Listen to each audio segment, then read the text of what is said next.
예, 저희 계속해서 사도행전 6장 공부하겠습니다. 보시는 것처럼 사도행전 6장은요, 이 분량 자체도 좀 작고요. 그 다음에 내용도 그렇게 많지는 않습니다. 다만 이제 몇 가지 좀 저희가 생각해 볼 문제들이 있어서 이제 그런 것들을 좀 살펴보려고 합니다. 제가 이제 벌써 오래됐네요. 30년 전에 이제 일반 신학교도 다니고 또 이제 신학원도 이 독립침례교회에서 하는 신학원도 다니고 그랬었는데요. 이제 일반 교단 교회도 교파 신학교도 다니고. 근데 이제 그때는 독립침례교회가 우리나라에 들어온 지 정말 몇 년 되지 않았을 때거든요. 그래서 독립침례교회가 우리나라 들어온 지는 한 30년 조금 넘었어요. 그래서 교회 독립침례교회를 어떻게 시작해야 되고 이런 것에 대해서 대부분 알지를 못했습니다. 심지어는 독립침례교회를 그때 이제 시작한 분들이 몇 분 계셨는데 그분들도 잘 몰랐어요. 그래서 이제 그 지역교회라는 시간이 있었는데 그 신학교 일반 교파 신학교는 그런 거 안 가르치죠 잘. 근데 이제 독립침례교회 신학원을 제가 다닐 때 그 신학원에서 과목 중에 로컬 처치 지역교회라는 그런 과목이 있었습니다. 근데 거기서 이제 가르치시는 분이 지금 생각해보면 본인도 잘 모르고 가르친 거예요. 본인도 독립침례교회를 다녀본 적이 거의 없어요. 그리고 독립침례교회를 본인이 이제 개척해서 시작은 했는데 뭔지를 잘 모른 겁니다, 본인도. 그래서 이제 잘못된 내용들을 많이 가르쳤었는데, 물론 이제 바른 내용도 많이 가르치긴 했습니다. 근데 잘못된 내용도 본인도 잘 몰라서 잘못 가르친 거겠죠. 잘못된 내용을 많이 가르쳤는데 이제 그 중에서 교회와 관련해서 이런 걸 가르쳤었어요. 이제 지역교회로 이루어지기 위해서는 12가정 이상이 모여야 된다. 뭐 이런 걸 가르쳤는데 그런 건 성경이 없죠. 12가정이 모여야 지역교회가 되나요? 그런 건 없습니다. 근데 아직도 이제 그분의 가르침을 따르는 사람 중에는 12가정이 이루어지지 않으면 그건 정식 지역교회가 아니다. 이렇게 가르치는 분들도 있어요. 근데 그건 전혀 성경적 근거가 없는 겁니다. 다만 이제 12가정쯤 모이면 교회가 그 자립이 되겠죠. 재정적으로 자립이 되겠죠. 그러니까 뭐 12가정 이상 모이면 좋죠, 교회가. 재정적으로 자립이 되니까. 근데 그거는 별도의 얘기죠. 예. 꼭 12가정이 모여야 지역교회가 되고 이런 건 없습니다, 성경에. 또 그분이 가르쳤던 것 중에 좀 이상한 게 있었는데, 요거는 이제 아마 미국에서도 그렇게 실행하는 교회들이 있는 걸로 아는데, 집사를 세울 때 100명당 1명으로 세운다. 이런 원칙을 이제 그분이 정해서 가르쳤었어요. 근데 그거는 이제 그분만의 그 아이디어는 아니었던 것으로 알고 있는데, 이것도 성경적인 것은 아니죠. 예. 오히려 사도행전 7장에서 이제 나오는 이 6장에서 나오는 상을 섬기는 일꾼들이 이제 집사들인가 아닌가를 우리가 조금 생각해 봐야 되는데, 만약에 이 사람들이 집사들이었다면 이때 당시에 지금 우리가 사도행전 1장부터 5장까지 살펴봤잖아요. 그러면 교회에 몇천 명씩 더해졌습니다. 그럼 적어도 한 6,000명, 7,000명이 있었던 것으로 보여요. 예루살렘 교회가 이때 당시에. 그러면 과연 100명당 1명씩 집사를 세운 것인가? 오히려 만약에 사도행전 6장에 나오는 이 상을 섬기는 일꾼들이 집사들이라면 그러면은 1,000명당 1명씩 세운 거라고 볼 수도 있겠죠. 근데 이제 이런 것도 성경에는 없습니다. 그래서 성경에 없는 것을 자꾸 기준으로 삼으려고 해서는 안 되고요. 우리가 이제 뒤에서 보겠지만 이 사도행전 6장에 나오는 이 상을 섬기는 일꾼들이 집사들인지 아닌지도 확실히 알 수가 없어요. 근데 사실은 그게 그렇게 중요하진 않습니다. 왜 그러냐 하면 제가 앞서도 여러 번 말씀드린 것처럼 이 신약교회의 기준이 되는 교리는 사도행전이 아니라 서신서에 있습니다. 서신서에 보면 집사의 자격과 집사가 어떤 일을 하는 사람들인지가 자세히 나와 있어요. 디모데후서 3장인가요? 거기 나와 있죠. 이 사도행전에서 어떤 교리적인 기준을 찾으려고 할 필요가 없습니다. 대부분의 이제 이 주석서들과 또 이제 성경 교사들은 이 사도행전 6장에 나오는 이 상을 섬기는 일꾼들이 집사들이라고 이렇게 확정해서 가르칩니다. 뭐 이렇게 가르친다고 해서 뭐 대단히 잘못된 거다 그렇게 생각하지는 않아요. 충분히 그렇게 보일 수 있죠. 그런데 제가 여기서 이제 오늘 얘기를 하려는 것은 아닐 수도 있다는 점을 좀 얘기를 드려보려고 합니다. 한번 이제 나중에 해당되는 구절에서 제가 좀 더 자세히 설명을 드리도록 하겠습니다. 1절을 보겠습니다. 그 당시에 제자들의 수가 크게 늘어났는데 그리스말 하는 사람들이 자기들의 과부들이 날마다 주는 배급에서 빠짐으로 히브리 사람들에게 불평을 터뜨리며 5장에서도 문제가 있었죠. 이제 교회가 1장, 2장, 3장, 4장까지는 잘 성장해 왔습니다. 근데 5장에서 이제 좀 문제가 생겨났죠. 성경이 이렇게 거짓말하고 이런 사람들이 나왔어요. 근데 이제 6장에서도 역시 이제 문제가 생겼습니다. 다툼이 일어난 거죠. 그래서 교회는 계속해서 성장해 나갔습니다. 5장에서는 믿는 사람들의 무리들이 더 많이 주님께 더해졌다고 이렇게 증언하고 있죠. 5장 14절에서. 근데 믿는 사람들은 제자가 되어서 제자들의 수가 크게 이제 늘어나게 된 것입니다. 그리스말 하는 사람들이 자기들의 과부들이 날마다 주는 배급에서 빠짐으로 히브리 사람들에게 불평을 터뜨리매 이렇게 말씀하고 있는데 여기서 다 믿는 사람들이에요. 다 믿는 사람들입니다. 초기의 교회에는 이 그리스말을 하는 그리스계 유대인들과 히브리계 유대인들로 이루어진 이 두 부류의 사람들이 있었습니다. 이 그리스계 유대인들은 이 디아스포라 유대인들, 다시 말하면 그리스 제국과 로마 제국에 흩어져 있던 유대인들이었다고 보시면 됩니다. 그래서 이 사람들은 주로 이제 첫 번째 이 사람들의 모국어는 그리스어였다고 보시면 돼요. 그리스 제국에 흩어져 있던 유대인들이었기 때문에 그리스계다 이렇게 보시면 됩니다. 그러니까 미국 사람이지만 한국계 미국인들은 모국어가 한국어인 경우들도 있죠. 그 2세대, 3세대 자녀들은 영어를 더 잘하지만 1세대 그 한국계 미국인들은 이민 1세대들은 한국말을 훨씬 더 잘하죠. 영어를 잘 못하기도 하고 그런 사람들이라고 보시면 돼요. 그들의 이제 자녀들이라고 보시면 됩니다. 그래서 왜냐하면 이미 이제 디아스포라가 이루어진 건 오래 전 일이죠. 오래 전 일입니다. 그래서 그리스 말을 하는 그리스계 그 유대인들이라고 보시면 돼요. 그러니까 이제 그리스계라는 표현이 지금 정확하지 않은 것 같은데.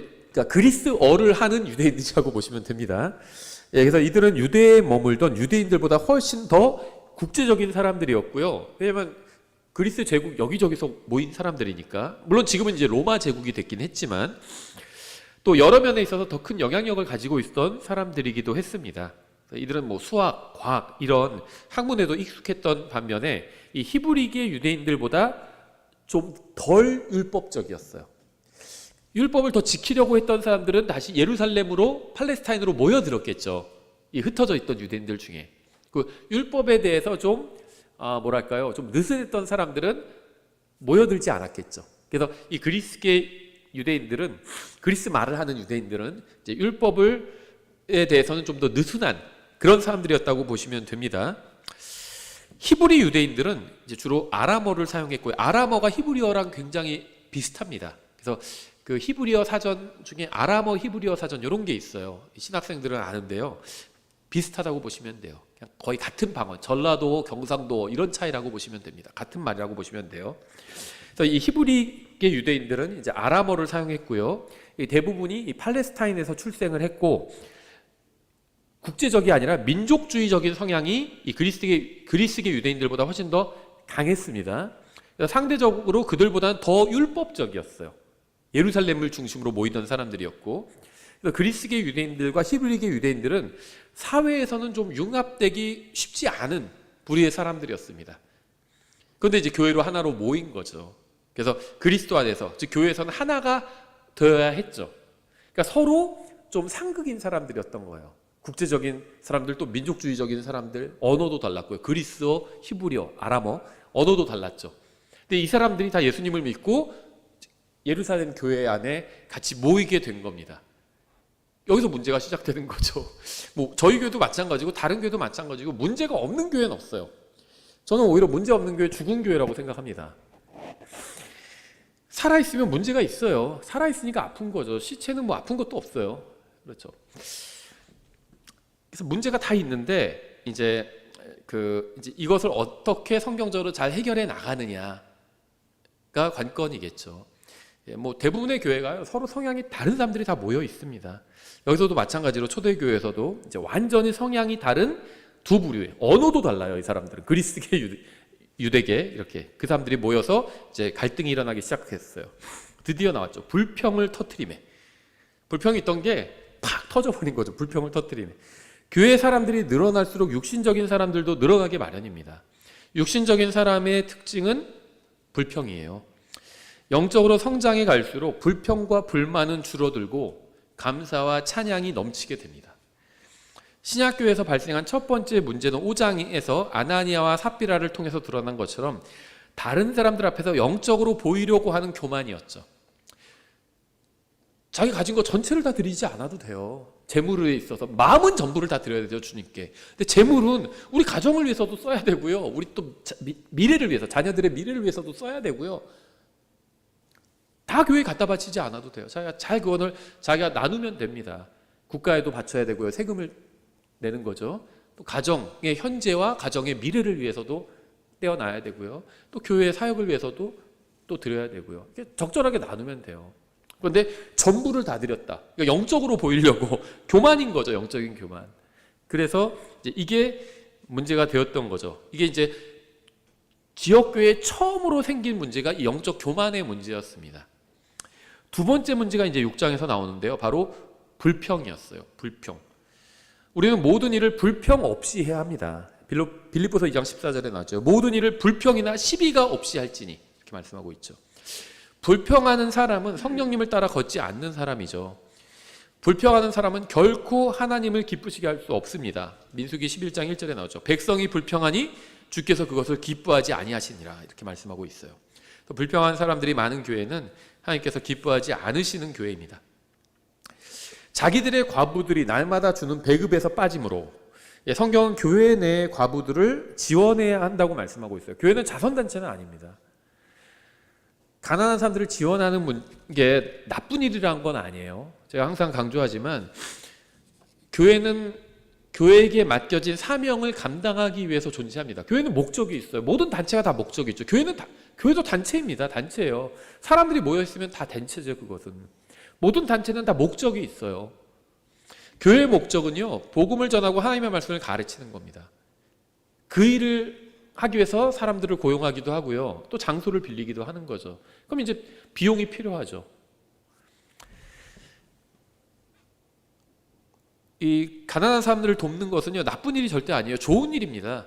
하지만 교회의 사명은 아니라는 겁니다. 다만 이제 예외적으로 교회 내에 도움이 필요한 사람들이 있어요. 이제 여기서는 과부가 나오죠. 바로 이런 경우에는 교회가 도와야 합니다. 다만 이제 그러한 경우에도 이 성경은 가이드라인을 주고 있어요. 디모데전서에 나와 있죠. 5장 3절부터 16절인데요. 좀 길긴 하지만 한번 참고로 들어보세요. 디모데전서 5장 3절부터 16절에 이제 교회가 과부를 지원해 줘야 되는데 이제 어떤 과부를 과부라고 하면 다 지원하는 게 아니에요. 돈이 많은 과부도 있잖아요. 그럼 지원할 필요는 없죠. 그래서 어떤 과부를 지원해야 할지. 그러니까 과부가 자기는 돈은 없는데 그 자녀들이 있는데 자녀들이 예를 들면 뭐 다 의사고 무슨 뭐 다 사자들이고 돈도 많아요. 건물 주고. 그러면은 그런 과부는 교회가 또 지원할 필요는 없는 겁니다. 그 자녀들이 자기 어머니 지원해 주면 되는 거잖아요. 예, 그래서 성경은 가이드라인을 주고 있어요. 디모데전서 5장 3절부터 16절. 참 과부인 과부들을 존경하라. 만약 어떤 과부에게 자식들이나 손자들이 있거든. 그러니까 참 과부에 대해서 말씀하고 있는데 이 그냥 과부가 있고 참 과부가 있습니다. 이 교회는 참 과부인 경우에 한해서 지원해야 되는데 이제 어떤 경우냐 하면 만약 어떤 과부에게 자식들이나 손자들이 있거든. 그들이 먼저 집에서 효성을 보여 자기 부모에게 보답하는 것을 배우게 하라. 과부긴 과부인데 자식들이 다 있어요. 그 손자들이 있어요. 그러면 자식들과 손자들이 자기 어머니와 할머니를 지원하라는 겁니다. 그렇죠. 물론 여기도 이제 예외적인 경우 있겠죠. 자식들이 있는데 예를 들면 다 무슨 뭐 그 위중한 병으로 지금 병환 중이에요. 암투병 중이고 자식들이. 그러면 그 자식들이 자기 어머니를 지원할 수 없겠죠. 그러니까 그런 경우는 예외겠죠. 여기선 가이드라인을 제시하고 있는 거예요. 그것은 하나님 앞에서 선하며 그분께서 받으실 만한 것이니라. 한편 참 과부인 여자로서 외로운 자는 하나님을 신뢰하고 계속해서 밤낮으로 간구하며 기도하나 쾌락에 빠져 사는 여자는 살아있어도 죽었느니라. 영적으로 그렇다는 거죠. 이것들을 명하여 그들이 책망받을 것이 없게 하라. 그러나 누가 자기 친족, 특히 자기 집 사람들을 부양하지 아니하면 그는 믿음을 부인한 자요 불신자보다 나쁜 자니라. 지금 문맥을 보면 과부에 대한 문맥입니다. 과부에게 자식이 있으면 그 자식이 부양하라는 거예요. 손자가 있으면 손자들이 부양하라는 겁니다. 교회에게 짐을 지우지 말라는 거예요. 60세 이하의 과부는 수에 넣지 말라. 60세 이하는 그럼 과부로 치지 말라는 겁니다.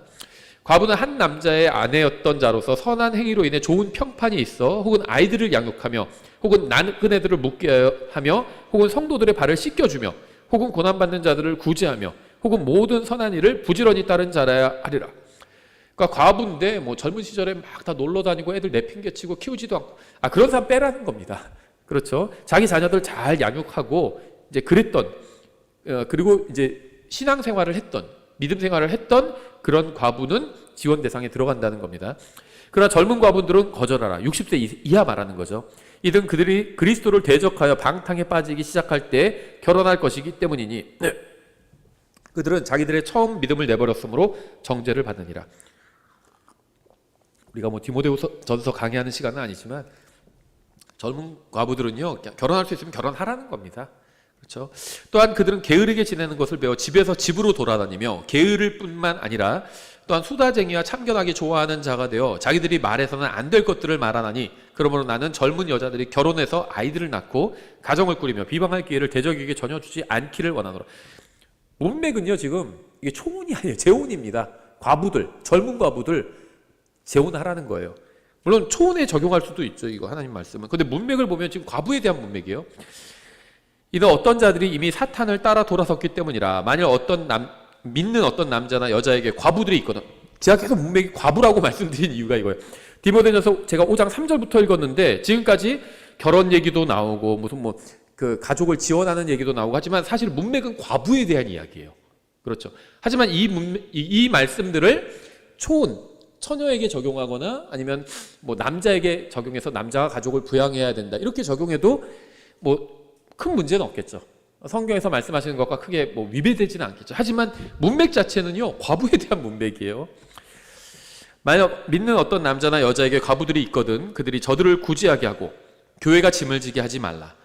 이것은 교회가 참 과부인 자들을 구제하게 하려 함이라. 그러니까 교회가 과부들을 구제해야 되는데 60세 이상이고 신앙생활을 오래 했고 막 방탕하게 살다가 나중에 교회에 온 사람 이런 사람은 구제될 대상이 아니라는 겁니다. 그렇죠. 그리고 자녀들이 또 없는 경우에 부양할 수 있는 자녀들이 없는 경우가 해당이 되겠죠. 자식이 없거나 자식이 있어도 예외적으로 암투병 중이거나 그러면 그런 자녀는 부양할 수가 없죠. 자기 어머니를.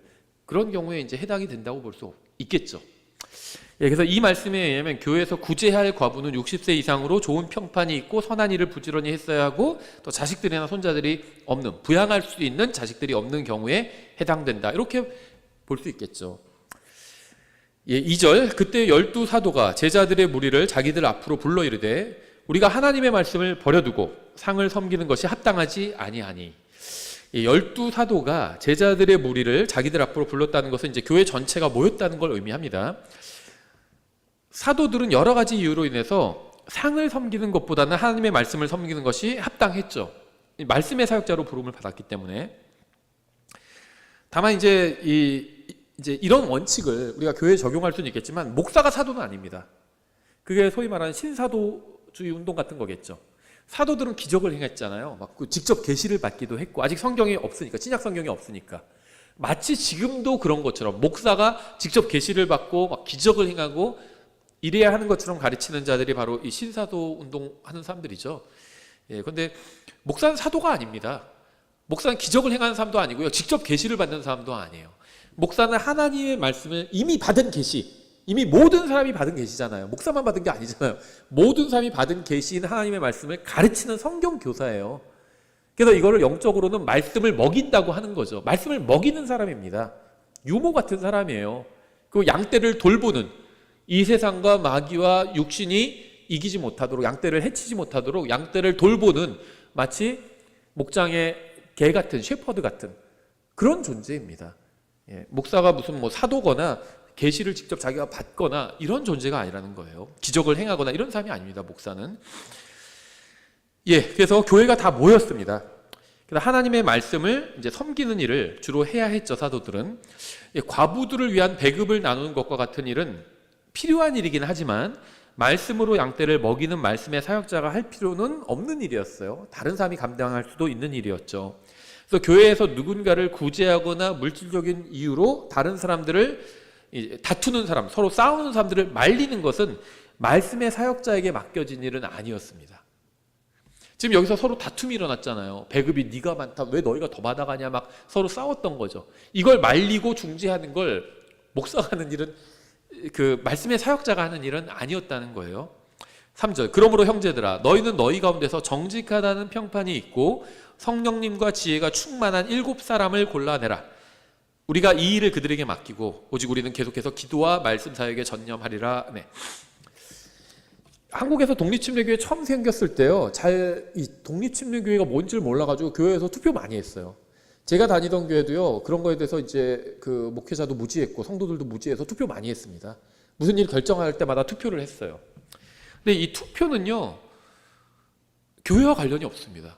이 신약성경에 교회는 투표를 한 적이 없어요. 마띠아를 뽑을 때 투표하지 않았습니다. 제비를 뽑았죠.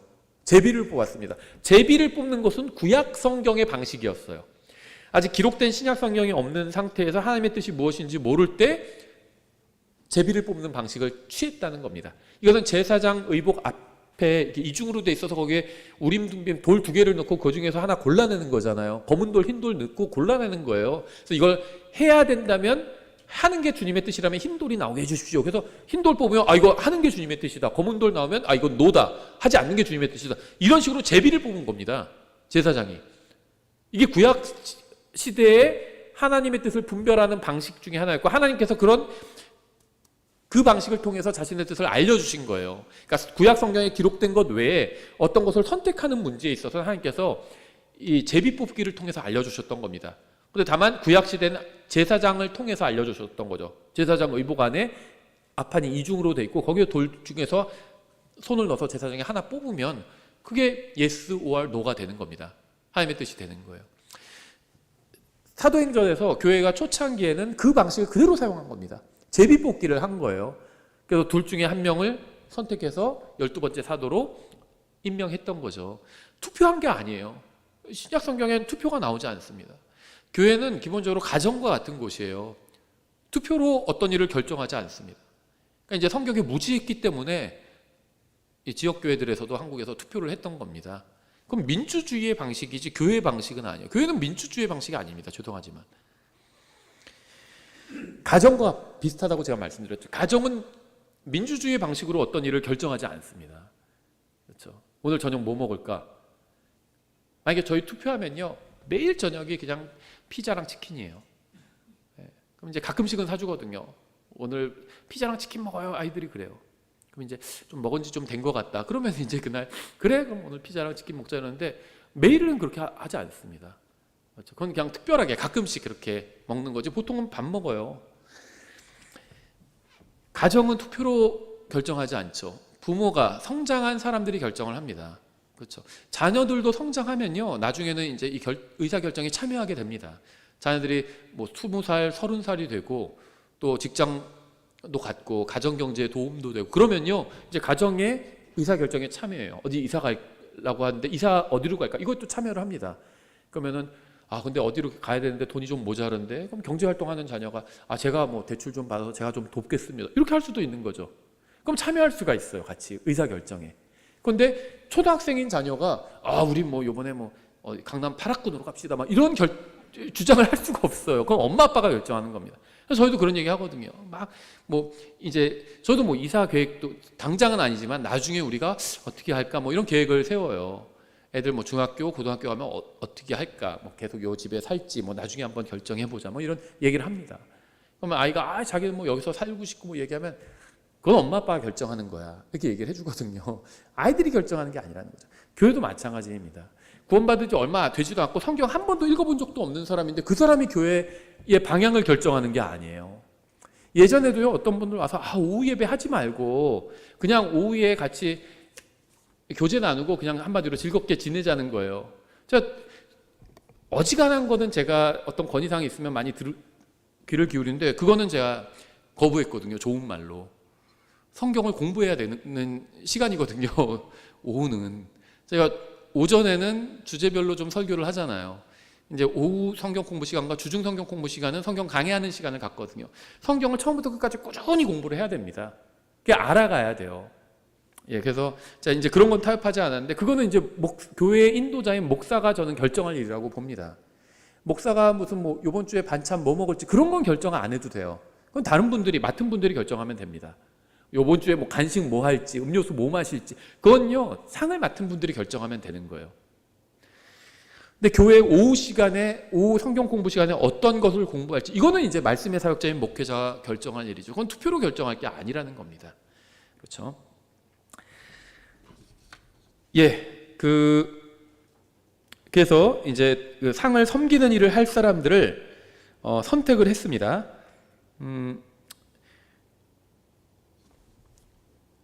3절 읽었나요? 그러므로 형제들아 너희는 너희 가운데서 정직하다는 평판이 있고 성령님과 지혜가 충만한 7사람을 골라내라. 투표로 뽑으라는 게 아니에요. 골라내라고 했습니다. 추천하는 방식이죠. 우리가 이 일을 그들에게 맡기고 오직 우리는 계속해서 기도와 말씀 사역에 전념하리라 하네. 사도들은 말씀의 사역을 하기 위해 상을 섬기는 일을 할 사람 7을 이제 선출하라고 교회에게 요구했습니다. 7사람을 선택하라고 요구한 거죠. 상을 섬기는 일을 할 사람의 자격은 정직하다는 평판이 있고 성령님과 지혜가 충만한 것이었습니다. 교회의 어떤 공적인 일을 맡길 사람이기 때문에 정직하다는 그 정직은 먼저 첫 번째로 오는 조건이 됐어요. 이건 뭐 너무나도 당연하죠. 그 다음에 이제 성령님과 지혜가 충만한 사람, 이걸 이제 자격 조건으로 요구한 거죠. 상을 섬기는 일은 단순하게 누군가의 점심을 챙겨주는 일이 아닙니다. 지금 왜 이런 일을 할 사람을 지금 뽑았는지를 배경을 보시면 이해할 수가 있죠. 다툼이 일어났어요, 교회 내에서. 그래서 이 다툼을 잠잠케 하기 위해서 이 사람들을 선택한 거거든요. 그래서 이건 단순히 뭐 점심을 챙겨주고 이런 정도가 아니에요. 상을 섬기는 일은 그것보다 훨씬 더 큰 일입니다. 그래서 세상적으로 지혜로운 사람이 아닌 성령님으로 충만한 사람에게 맡겨야 했습니다. 상을 섬기는 일을 하는 사람들이 성령님으로 충만하지 않다면 상을 섬기는 일이 또 하나의 진흙탕 싸움이 될 것이기 때문이에요. 지금 서로 막 다툼이 일어나고 불평이 나오고 싸우고 있잖아요. 그 일을 잠재우기 위해서 이 사람들을 선택한 거거든요. 근데 성령님으로 충만하지 않은 사람을 선택하면요 더 큰 문제가 일어나게 됩니다. 또다시 문제들이 일어나게 돼요. 저희가 뭐 교회에서도 많이 봤고 뭐 저희 교회에서도 그런 일 일어났을 수도 있어요. 가정에 어린아이가 있는 것처럼 교회는 항상 영적인 아기들과 육신적인 사람들이 있습니다. 그건 당연한 일이에요. 상을 섬기는 사람들은 이 점을 항상 기억하고 있어야 됩니다. 상을 섬기는 사람들은 불평하는 사람들을 상대해야 한다는 점에서 어려운 일을 하고 있는 거예요. 아기들을 돌보는 겁니다. 근데 실제 아기도 아니에요. 그렇죠? 집에서는 아이들을 돌볼 때 말 안 들으면 그냥 회초리도 때리고 꿀밤도 때려도 돼요. 그렇죠? 때리는 양육하는 사람이 그렇게 할 수도 있어요. 매를 들 때가 있잖아요. 아이들 양육하는데 말 안 들어. 막 매로 때릴 때도 있죠. 근데 교회에서는 그게 안 돼요. 막 불평을 얘기하고 막 근데 하는 것은 꼭 유치하게 어린아이 유치원생처럼 얘기하는데 다 큰 성인이에요. 뭐 꿀밤을 때릴 수도 없고 매를 때릴 수도 없어. 그러니까 훨씬 어려운 일이에요. 아이들을 대하는 것보다 훨씬 어려운 일입니다. 영적인 아이들을 대하는 일은. 그래서 상을 섬기는 사람들이 좀 어려운 일을 하고 있는 게 사실입니다. 그러니까 지역교회 구성원들은 상에 관해서 불평하지 않는 것이 그들을 돕는 일이라는 사실을 기억할 필요가 있어요. 교회에서 누군가 맡아서 하는 일들이 있잖아요. 거기에 대해서 나는 그냥 별 생각 없이 쉽게 얘기할 수 있어요. 이거 맛없네 이렇게 얘기할 수도 있는데 이거 섬기는 일을 하는 사람은 맛이 없어? 그럼 어떡하지? 마음에 짐을 지우는 일일 수도 있습니다. 저는 이렇게 생각해요. 별거 아니잖아요. 우리가 예를 들면 뭐 점심을 예를 들면 우리는 일주일에 한 번 먹죠. 이왕이면 맛있는 거 먹으면 좋겠죠. 근데 교회는 맛있는 거 먹으려고 모인 단체는 아니에요. 그래서 저는 이런 얘기를 하거든요. 맛있는 거는 가족끼리 또 친한 분들끼리 드세요. 그러면 됩니다. 저는 그냥 한 끼 이렇게 말해서 죄송한데 때우면 된다고 생각해요. 주일 점심시간이 맛있는 걸 먹는 시간은 아니어도 된다는 거죠. 맛있는 걸 먹으면 좋아요. 그런데 모든 사람을 다 만족시킬 수가 없어요. 교회가 뭐 100명도 안 되는 교회라도 그 사람들도 만족시킬 수가 없어요. 어떻게 만족시켜요? 그러니까 상을 섬기는 일을 하는 사람은 굉장히 마음에 큰 짐을 지고 있는 겁니다. 그러니까 이왕이면, 근데 거기서 불평을 하잖아요. 아니면 난 그냥 의견 얘기한 건데 불평은 아닌데, 이렇게 해도요 듣는 사람은 부담을 느껴요. 난 한다고 했는데 저 사람은 뭔가 불만족스러운가 보다 부담을 느끼게 되죠. 그래서 정말 그 상을 섬기는 사람들이 뭐 그 입장에 서보지 않은 사람은 모른다고 생각합니다. 근데 많은 짐을 지고 있다고 생각을 하시고 정말 불평을 하지 않는 게 도와주는 것이라고 보시면 됩니다. 근데 이제 제가 말씀드린 것처럼 주의할 점은 여기서 상을 섬기는 일을 하는 사람들을 집사들이라고 부르지는 않고 있다는 점이에요. 물론 이들이 하는 일이 현재 지역교회에서 집사들이 하는 일과 유사한 것은 사실입니다. 그런데 제가 말씀드리는 건요, 이들은 절대 집사가 아니다 이런 얘기를 하는 건 아니에요. 다만 성경이 집사라고 부르진 않는다는 겁니다. 근데 저는요, 이게 초대교회의 특수한 상황이었다고 봐요. 갑자기 막 몇천 명이 더해졌잖아요. 그래서 이제 이 사람들을 뽑은 거고, 또 이 사람들 7명이 뭐 몇천 명을 섬긴 건 아니라고 봅니다. 저는 이 사람들을 돕는 사람들이 또 있었을 거라고 봐요. 그렇죠. 그래서 뭐 몇십 명은 있어야 되죠. 몇천 명을 섬기려면 한 100명은 있어야 됩니다. 뭐 나눠주려고 그래도 7명이 몇천 명한테 어떻게 나눠줘요? 한 100명, 200명은 있어야 나눠줄 수 있죠. 그럼 이 사람들이 중심이 돼가지고 이제 그런 일을 했겠죠. 마치 초대교회의 말씀의 사역자들이 목사가 아니라 사도들이었죠. 그럼 사도들은 목사 이상의 사람들이었어요. 그렇죠? 목사가 하는 일을 포함해서 더 많은 일을 하는 사람들이었죠. 목사는 말씀을 가르치는 사람이에요. 근데 사도들은 말씀을 가르치고 플러스 기적도 행하고 다음에 교회라는 것도 처음으로 이제 체계를 잡아가는 일을 했던 사람들이잖아요. 그래서 이 일을 위해서 대언자들, 프로펫, 대언자들, 선지자들도 함께 해줬죠. 지금은 교회에 대언자, 프로펫이 없어요. 근데 초대교회엔 있었습니다. 선지자들이 있었어요. 사도들을 도와서 함께 교회를 체계를 잡아주었던 거죠. 근데 지금은 이제 교회가 신약 성경이 있어요. 그래서 이제 교회의 체계를 우리가 막 잡을 필요가 없어요. 성경을 연구하면 돼요. 성경에 있는 그대로 하면 됩니다. 그래서 지금은 사도와 선지자가 필요 없죠. 대언자가 필요 없습니다. 그냥 목사가 성경을 가르치면 되는 겁니다. 다 있기 때문에 이제는. 근데 초대교회에서는 사도들이 있었던 것처럼 이런 상을 섬기는 자들이 특별히 있었던 것으로 보입니다. 이 사람들을 집사라고 난 해석하겠다, 그렇게 받아들이겠다, 뭐 그래도 저는 큰 문제는 없다고 봐요. 근데 성경이 그렇게 부르진 않고 있다는 것이고, 무엇보다도 여기서 말한 지금 이 상을 섬기는 자들의 자격과 집사의 자격이 차이가 있잖아요. 집사의 자격은 디모데전서 3장에 나와 있죠. 보다 상세합니다. 근데 상을 섬기는 일을 하는 사람들의 자격은 보다 단순해요. 정직하고 그 다음에 성령님 충만하고 지혜가 충만한 거, 이 세 가지죠. 집사의 자격은요 훨씬 더 많아요. 한번 제가 집사의 자격 읽고 넘어가면요, 디모데전서 3장 8절부터 있는데요. 디모데전서 3장 8절에 이와 같이 집사들도, 이제 앞에서 감독의 자격을 말하기 때문에 이와 같이라고 한 거죠. 이와 같이 집사들도 반드시 신중하며, 자격 훨씬 많아요. 한 입으로 두말하지 아니하고 자기를 많은 술에 내주지 아니하며 더러운 이익을 탐내지 아니하고 순수한 양심 속에 믿음의 신비를 간직한 자라야 할지니라. 이들도 먼저 시험해보고 그 뒤에 책망받을 것이 없는 것으로 드러나면 그들이 집사의 직무를 수행하게 할지니라. 아무것도 안 하는 사람을 집사로 세우는 것이 아니라 이미 집사의 일을 하는 사람들, 교회를 돌보고 있는 사람 중에서 집사로 세우는 겁니다. 저희는 이제 교회가 뭐 작은 교회이기 때문에 지금 이제 집사로 누군가를 더 지금 세우진 않고 있는데요. 사실은 교회를 돌보고 하는 일에 또 이렇게 하시는 분들이 있어요. 그래서 저 형제님들은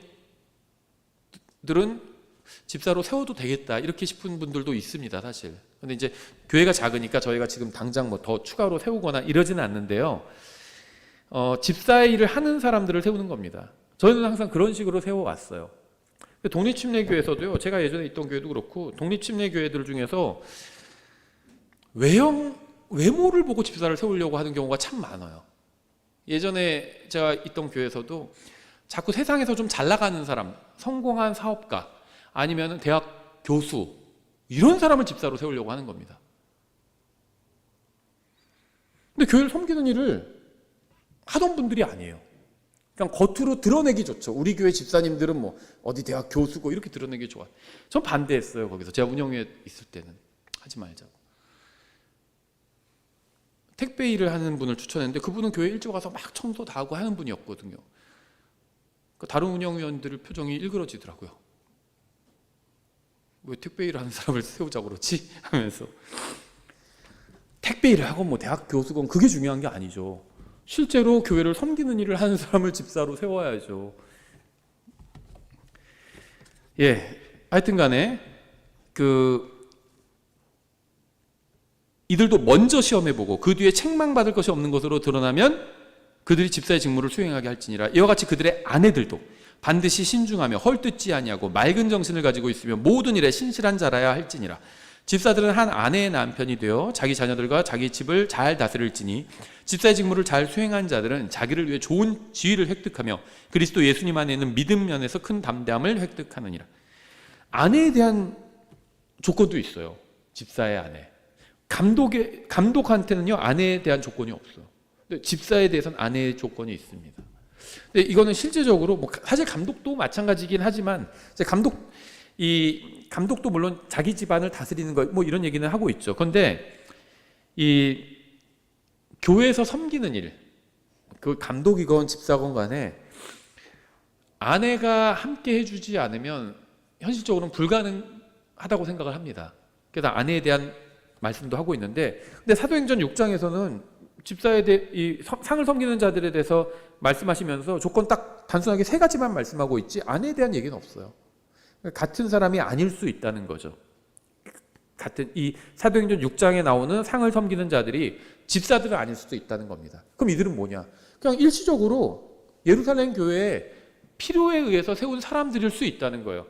마치 그때 사도들과 대언자들이 있었던 것처럼 그냥 상을 섬기는 자들이 어떤 특별한 직책 없이 이렇게 딱 명칭 없이 이렇게 있었을 수 있다는 겁니다. 꼭 이걸 집사에 꼭 갖다 맞춰야 되는 건 아니라는 거예요. 근데 이제 대부분의 성경 교사들은 이 사람들을 집사들이라고 보고 있습니다. 그렇게 가르친다고 해서 큰 무리가 있다 이렇게 주장하는 건 아니에요. 다만 그냥 성경을 좀 문자 그대로 기록된 그대로 좀 보자는 겁니다. 예, 가장 큰 이 차이점은 사도행전 6장과 디모데전서 3장의 가장 큰 차이점은 이 디모데전서 3장에서는 집사의 아내들에 관해서도 언급하고 있다는 거죠. 이들은 상을 섬기는 일을 책임지고 또 상을 섬기는 일에 대해서 불평하는 자들의 입을 막아야 하는 그러한 일을 하는 사람들이었습니다. 그러니까 교회에서는 항상 불평하는 사람들이 있고요. 또 이 불평하는 사람들의 입을 막는 거 이런 일을 할 필요가 있다는 거예요. 디도서 1장 10절에 나오는데 제멋대로 행하는 자들과 헛된 말을 하는 자들과 속이는 자들이 많은데 특별히 할례자들에 속한 자들이 저희 교도 있었어요. 지금 감사한 건요. 지금 나오시는 분의 수는 조금 줄어들긴 했는데 불평하는 사람들이 싹 사라졌습니다. 그런데 이제 이게 전 일시적이라고 봐요. 또 올 수 있어요. 많이 생길 수 있습니다. 교회에.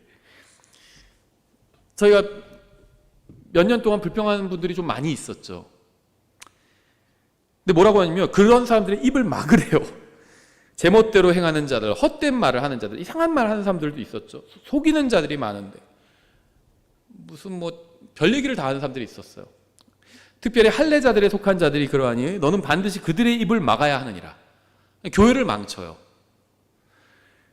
그래서 제가 한 분한테는 그렇게 하시면 안 됩니다 이렇게 얘기를 했는데 또 잘못된 말을 하고 다니길래 연세가 있길래 제가 아주 정중하게 얘기 드렸어요. 그렇게 하시면 안 돼요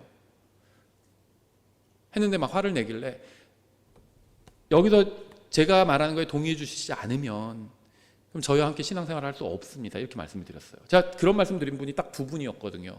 아주 오래전에 다른 사람 구원을 자기가 막 확인하고 다니는 분이 있어요.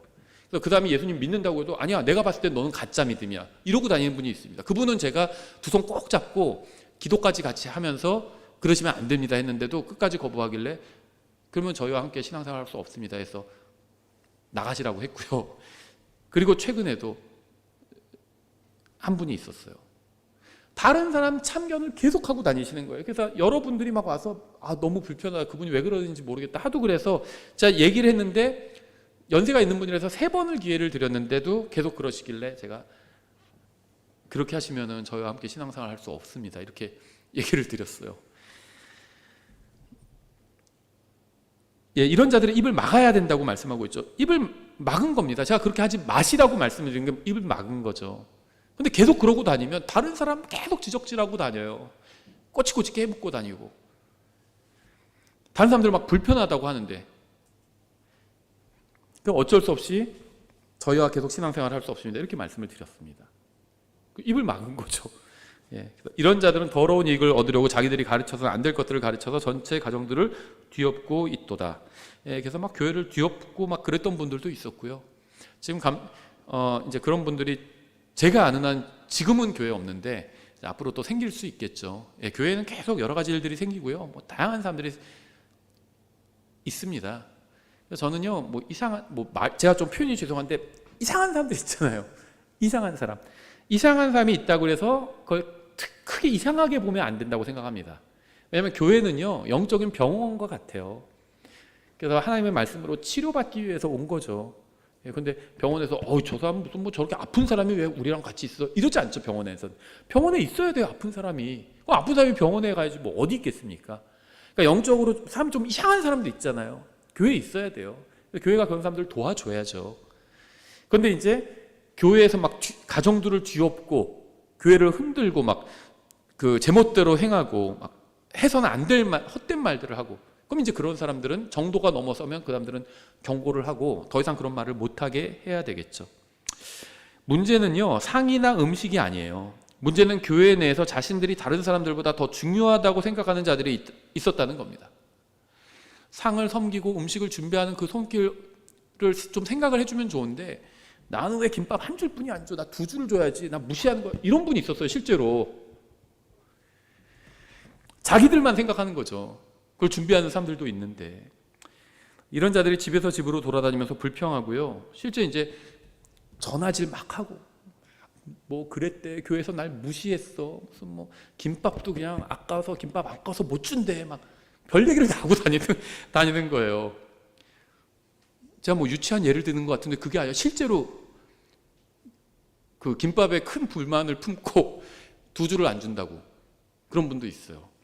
근데 진짜 두 줄 드시고 싶은 분은 드시면 됩니다. 누구도 뭐라고 안 해요. 예, 넉넉하게 지금 김밥 준비했으니까요. 드시면 돼요.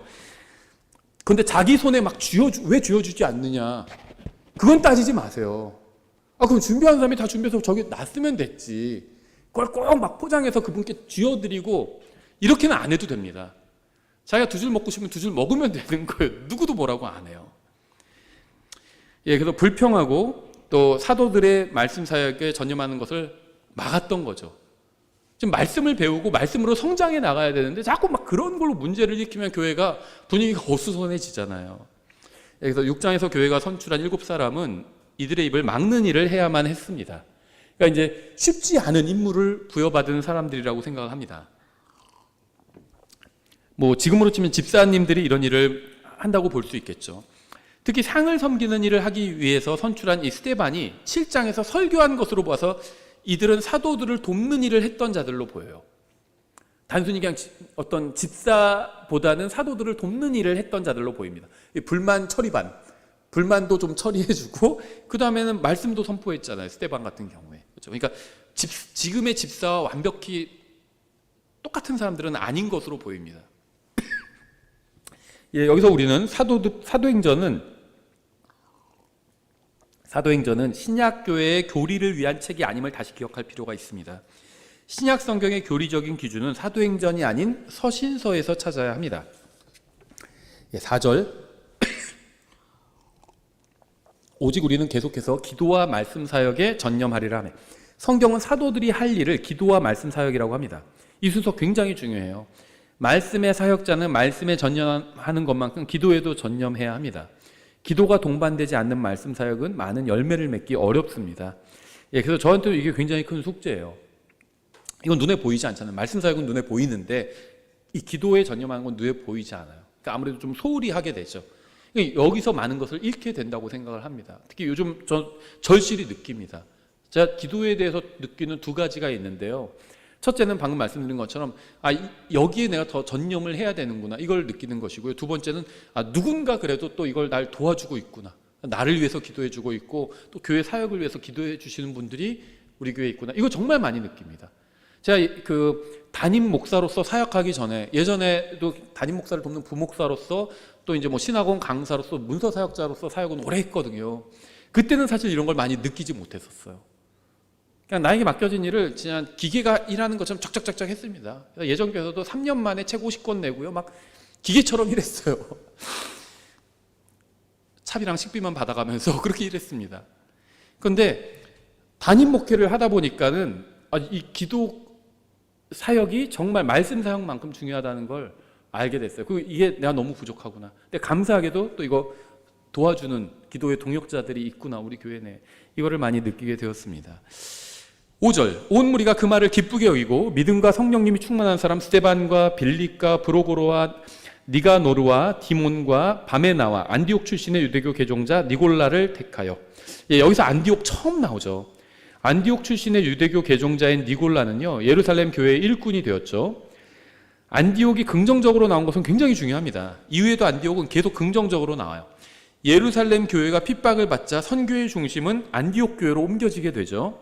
제자들이 처음으로 그리스도인이라고 불린 곳도 바로 안디옥이었습니다. 사도행전 11장 26절에 나오죠. 그를 만남에 안디옥으로 그를 데려오니라. 그들이 만 1년 동안 그 교회와 함께 모이며 많은 사람들을 가르쳤는데 제자들이 안디옥에서 처음으로 그리스도인이라 불리니라. 믿는 사람이 그리스도인이 아니에요. 제자가 되어야지 그리스도인이 되는 겁니다. 제자들이 처음으로 그리스도인이라고 불린 거예요. 하나님께서 안디옥을 통해서 자신의 말씀을 보존하셨다는 역사적인 사실은 결코 우연이 아닙니다. 이 킹제임 성경은 안디옥 계열의 성경인 거죠. 개역 성경은 알렉산드리아 계열의 성경이에요. 6절, 사도들 앞에 세우니 사도들이 기도하고 그들에게 안수하니라. 성령님께서 교회를 통해서 세우신 상을 섬기는 일꾼들을 사도들이 안수해서 공식적으로 세웠습니다. 이 안수는 침례와 유사해요. 구원받은 사람이 침례를 통해서 사람들 앞에서 구원받았음을 드러내 보이듯이 성령님께서 세우신 사람을 안수를 통해서 사람들 앞에서 드러내 보이는 겁니다. 사람은 침례받을 때 구원받지 않아요. 구원받은 사람이 침례를 받는 거죠. 교회를 이미 섬기던 사람을 안수를 통해서 공식화하는 겁니다. 목사 안수도 마찬가지죠. 한 번도 뭐 설교도 하지 않고 성경도 가르쳐 본 적도 없는 사람을 목사로 안수해서 갑자기 뭐 주님의 말씀의 사역자로 만드는 게 아니에요. 말씀을 가르치던 사람을 목사로 안수해서 말씀의 사역자로 공식화하는 겁니다. 저도 그 예전 교회에서 목사 안수를 받기 전에 10년 이상, 거의 한 15년 이상, 거의 20년 가깝게 성경을 가르쳤어요. 그래서 성도들한테 성경 교사로 인정을 받았습니다. 말씀의 사역을 한 15년 이상 해왔어요. 성도들이 담임 목사님한테 왜 이우진 형제 목사 안수를 안 주냐, 여러 명 계속 들어가서 얘기하니까 할 수 없이라고 하면 뭐하지만 담임 목사님 목사 안수를 준 겁니다. 그냥 공식화한 것뿐이에요. 그 전에도 성경을 가르쳤었습니다. 안수가 그런 기능이라는 거죠. 7절, 하나님의 말씀이 자라나서 예루살렘에서 제자들의 수가 크게 늘어났고 제사장들의 큰 무리도 그 믿음에 순종하였더라. 2절에서 사도들은 상을 섬기는 일 때문에 하나님의 말씀을 버려두지 않겠다고 말했죠. 4절에서는 기도와 말씀 사역에 전념하겠다 이렇게 얘기했습니다. 그리고 이제 그 결과 7절에선 하나님의 말씀이 자라난 겁니다. 그렇죠? 그래서 말씀의 사역자가 육신적인 사람들로 인해서 하나님의 말씀을 버려두지 않자 하나님께서는 교회를 축복하신 겁니다. 제자들의 수가 크게 늘어났고 제자들의 큰 무리도 그 믿음에 순종하더라. 구원받았다고 해서 다 그리스도인이 되는 것은 아닙니다. 예수님을 믿고 구원받은 사람이 그리스도인이 되기 위해선 반드시 제자가 되어야 합니다. 제자가 되기 위해선 자기를 부인하고 날마다 자기 십자가를 지고 주님을 따라야 하죠. 누가복음 14장 27절, 누구든지 자기 십자가를 지고 나를 따라오지 아니하는 자도 내 제자가 될 수 없느니라. 구원받는 것과 제자가 되는 것은 다릅니다. 구원받는 건 태어나는 거지만 제자는 태어나는 게 아니라 만들어지는 거죠. 훈련을 받아야 돼요. 훈련소가 누구나 다 남자로 태어나지만 남자라고 해서 다 군인은 아니잖아요. 군인은 훈련소에 가야 됩니다. 남자는 태어나는 거죠. 전 남자로 태어났어요. 근데 군인이 되는 건 훈련소에서 훈련 과정을 이수해야 됩니다. 그래야지 진짜 군인이 되는 거죠. 제자는 군인과 같아요. 태어나는 것은 이제 구원받은 것과 같습니다. 제자가 되는 건 군인이 되는 것과 같아요. 과정을 이수해야 합니다. 날마다 자기를 부인하고 자기 십자가를 지고 주님을 따라야 됩니다. 그래야지 주님의 제자가 될 수 있습니다. 그래서 말씀의 사역을 통해서 믿는 사람들은 계속 제자가 되었습니다. 심지어 유대교 제사장들의 큰 무리도 하나님의 말씀을 믿는 교회에 더해졌습니다. 여기서 큰 무리 또 그 믿음에 순종하였더라 할 때 이 믿음은요 신약 교회의 교리를 말하는 겁니다. 뒤에도 나와요.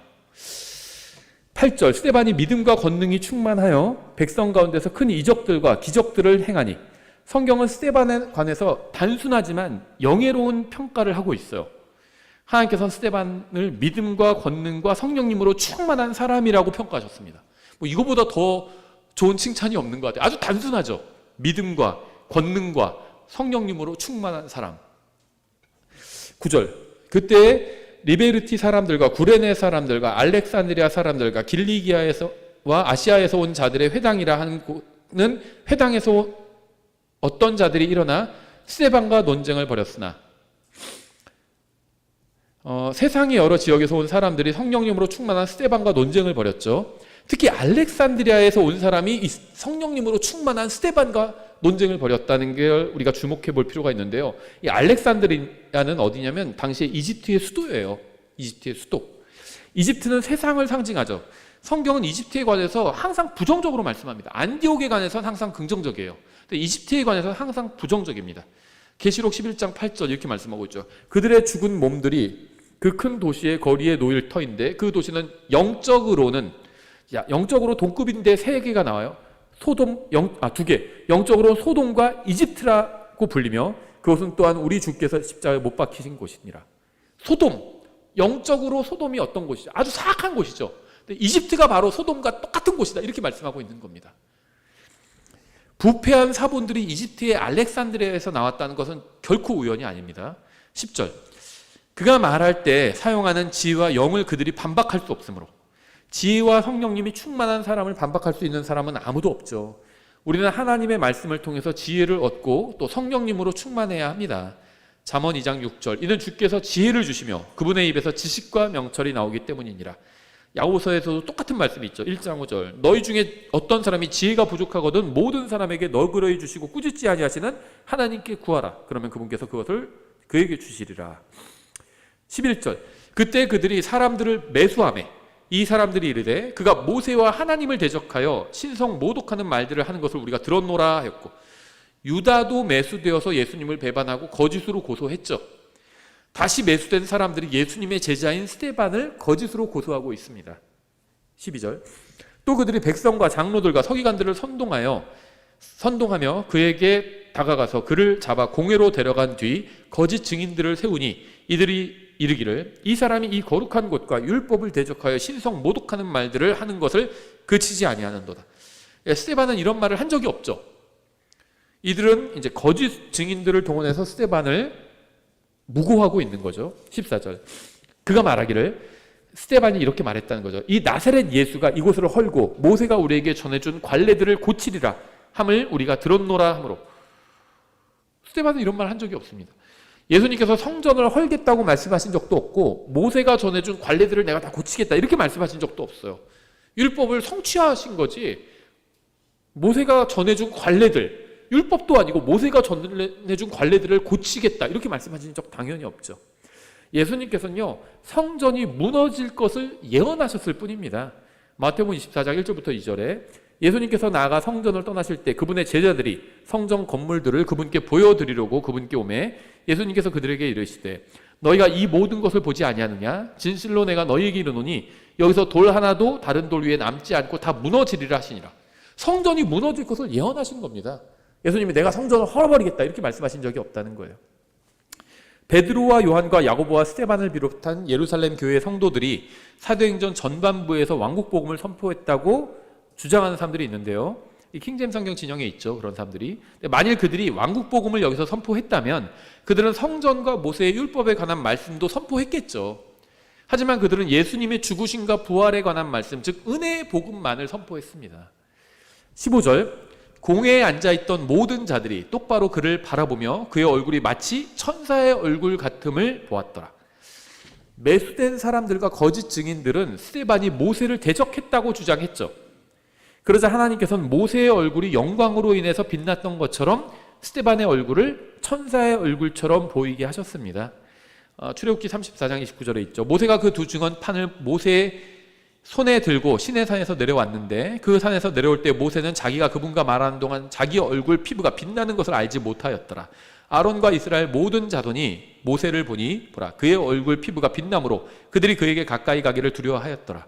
모세가 그들을 부르며 아론과 회중의 모든 치리자들이 그에게 돌아오고 모세가 그들과 말하니 그 뒤에야 이스라엘 모든 자손이 가까이 오므로 그가 주께서 시내 산에서 자기에게 말씀하신 모든 것을 그들에게 명령으로 주니라. 모세가 그들과 말하기를 마칠 때까지 베일로 자기 얼굴을 가렸더라. 모세에게 일어났던 일이 영의 직무를 맡은 스데반에게도 똑같이 일어난 겁니다.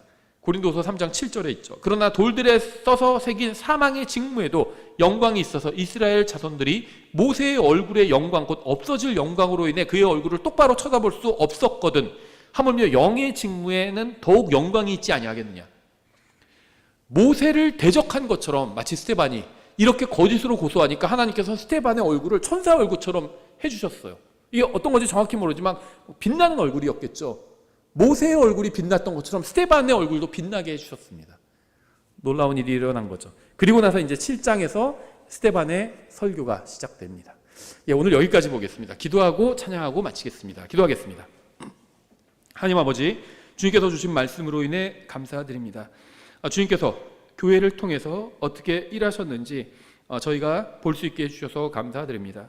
정말 신실하게 주님을 섬겼던 사람들처럼 저희도 주님을 신실하게 섬기기 원합니다. 하지만 주님, 저희들 너무나도 연약하고 부족합니다.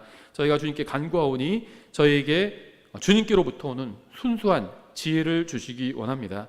저희가 주님께서 주시는 지혜와 이 말씀의 능력으로 먼저 저희 자신이 주님 앞에서 바로 서고 또 다른 사람들을 도울 수 있도록 주님 저희를 도와주시기 원합니다. 예수님의 이름으로 기도드렸습니다. 아멘.